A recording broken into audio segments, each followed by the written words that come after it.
भारत का इतिहास बहुत सारे उतार चढ़ावों से भरा है, पर कुछ ऐसी घटनाएं हुईं जिन्होंने इसकी पूरी कहानी ही बदल दी। तो आज हम बात करने वाले हैं उन्हीं अरब और तुर्क आक्रमणों की जिन्होंने मध्यकालीन भारत को एक बिल्कुल ही नया रूप दे दिया।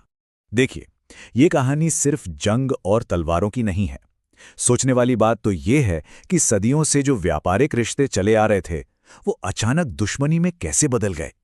आखिर ऐसा क्या हुआ कि व्यापारी अब शासक बनने के सपने देखने लगे और भारत में एक नए साम्राज्य की नींव रखने की सोचने लगे। चलिए इसी सवाल का जवाब ढूंढते हैं। तो इस पूरी कहानी को समझने के लिए हमने इसे 4 हिस्सों में बांटा है। सबसे पहले देखेंगे कि आखिर ये सब शुरू कैसे हुआ, वो शुरुआती संपर्क कैसा था। फिर हम सिंध पर अरबों की जीत की कहानी को समझेंगे। इसके बाद बात होगी तुर्कों के हमलों की, जो 2 फेज में हुए। और आखिर में हम ये देखेंगे कि इन सब घटनाओं का भारत पर क्या और कितना गहरा असर पड़ा। तो चलिए शुरू करते हैं पहले हिस्से से। देखिए, किसी भी बड़े टकराव से पहले अक्सर एक शांति का दौर होता है। भारत और अरब दुनिया का रिश्ता भी खून खराबे से नहीं शुरू हुआ था।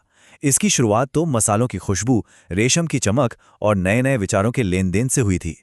ये सिर्फ एक बिजनेस डील नहीं थी, समझिए, ये एक तरह का कल्चरल एक्सचेंज था। सोचिए, सदियों तक अरब के व्यापारी भारत के मालाबार तट पर आते रहे।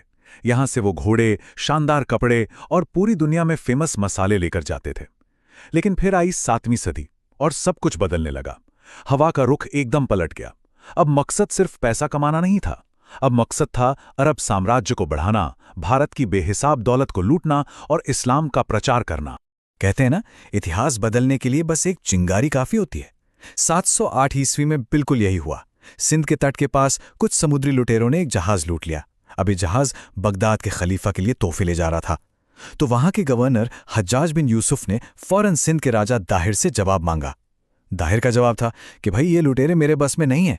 और बस, हज्जाज को तो जैसे मन मांगा बहाना मिल गया। एक छोटी सी लूट, एक इनकार और एक बड़े हमले की बिसात बिछ गई।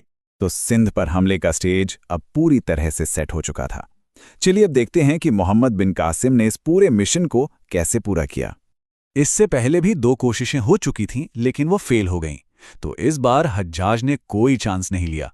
उसने भेजा अपने सबसे भरोसेमंद कमांडर को, जो उसका दामाद भी था, मोहम्मद बिन कासिम। कासिम की स्ट्रैटेजी बिल्कुल क्लियर थी, एकदम तेज और डिसाइसिव हमला करो।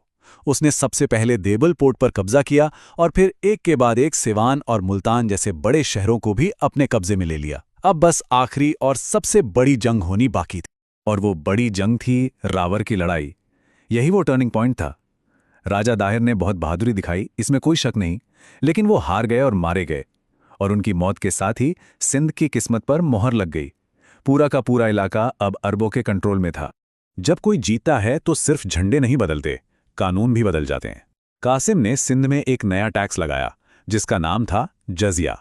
ये टैक्स गैर मुस्लिम लोगों को देना पड़ता था। हाँ, ये बात सही है कि शुरुआत में ब्राह्मणों, औरतों, बच्चों और बुजुर्गों को इससे छूट मिली हुई थी, पर यह भारत में एक बिल्कुल नए सिस्टम की शुरुआत थी।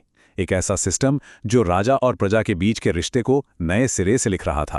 तो अरबों ने भारत में एक तरह से दरवाजा तो खोल दिया था, लेकिन उनकी जीत सिर्फ सिंध तक ही सिमट कर रह गई। असली कहानी तो अब शुरू होनी थी। इस जीत को पूरे उत्तर भारत तक फैलाने और यहीं पर एक परमानेंट एम्पायर बनाने का काम करीब 300 साल बाद तुर्कों ने किया। इस कहानी का जो पहला बड़ा प्लेयर है, वो है महमूद गजनवी। और उसके इरादे अरबों से बिल्कुल अलग थे। उसे यहां भारत में कोई राजपाट नहीं करना था। उसकी दिलचस्पी तो बस एक चीज में थी, भारत के मंदिरों और खजानों में भरी बेहिसाब दौलत। वो इस दौलत से सेंट्रल एशिया में अपने एम्पायर को और मजबूत करना चाहता। 17 बार, ये कोई छोटा मोटा नंबर नहीं है।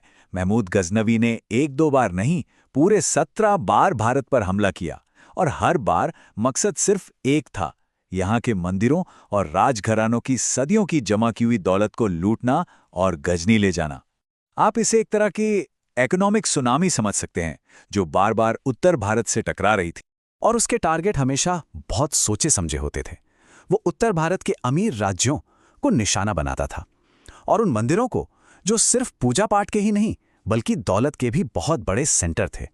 1001 में राजा जयपाल को हराना उसके लिए एक बड़ी स्ट्रेटेजिक जीत थी। लेकिन 1025 में गुजरात के सोमनाथ मंदिर पर जो उसने हमला किया, उसे इतिहास के सबसे खतरनाक और विनाशकारी हमलों में गिना जाता है। पर कहानी में एक बड़ा इंटरेस्टिंग ट्विस्ट भी है। गजनवी जैसे हमलावर के साथ एक बहुत बड़ा स्कॉलर अल बुरूनी भी भारत आया था। उसने यहाँ के समाज, यहाँ के साइंस और कल्चर को बहुत ही गहराई से स्टडी किया और सब कुछ अपनी किताबुल हिंद में लिख दिया। आज भी हिस्टोरियंस के लिए उस जमाने के भारत को अनबायस्ड तरीके से समझने का ये सबसे कीमती सोर्स। अब आता है कहानी का दूसरा फेज और दूसरा तुर्क रूलर मोहम्मद गोरी। देखिए गजनवी का क्या था, वो आया, लूटा और वापस चला गया। लेकिन गोरी का प्लान बिल्कुल अलग था। उसे सिर्फ दौलत नहीं चाहिए थी, वो तो भारत को अपना घर बनाना चाहता था। यहां पर एक परमानेंट, एक स्थायी इस्लामी साम्राज्य की नींव रखना चाहता। और यहीं पर आता है इतिहास का एक जबरदस्त ड्रामेटिक मोड़। 1191 में हुई तराइन की पहली लड़ाई। इसमें पृथ्वीराज चौहान ने मोहम्मद गोरी को बुरी तरह से हराया, मतलब इतनी बुरी तरह कि गोरी को अपनी जान बचाकर भागना पड़ा। लेकिन वो बंदा हार मानने वालों में से नहीं था। ठीक एक साल बाद 1192 में वो दोगुनी तैयारी के साथ वापस आया और इस बार नतीजा 180 डिग्री घूम गया। इस एक हार ने उत्तर भारत से चौहानों के राज को खत्म कर दिया। गोरी की एक खास बात थी, वो अपनी गलतियों से सीखता था। 1178 में उसे गुजरात में हार मिली थी और वो समझ गया था कि राजपूतों को हराना कोई बच्चों का खेल नहीं है।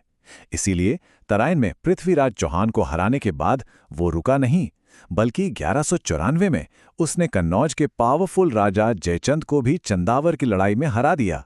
और इन जीतों के बाद पूरे उत्तर भारत पर उसका कंट्रोल लगभग पक्का हो गया। तो सवाल ये उठता है कि इन सारी लड़ाइयों, इन जीतों और हार का आखिर नतीजा क्या निकला? इन हमलों ने भारत के नक्शे को और यहाँ की किस्मत को हमेशा के लिए कैसे बदल दिया? अगर हम देखें तो इन दोनों तरह के हमलों का असर काफी अलग अलग था। जैसे अरबों का सिंध पर कब्जा, इससे लड़ाई झगड़ा तो हुआ, पर इसके साथ साथ ज्ञान के कुछ नए दरवाजे भी खुले।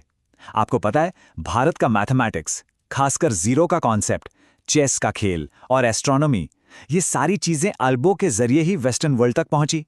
तो ये एक तरह का कल्चरल गिव एंड टेक था, जिसने पूरी दुनिया को फायदा पहुंचाया।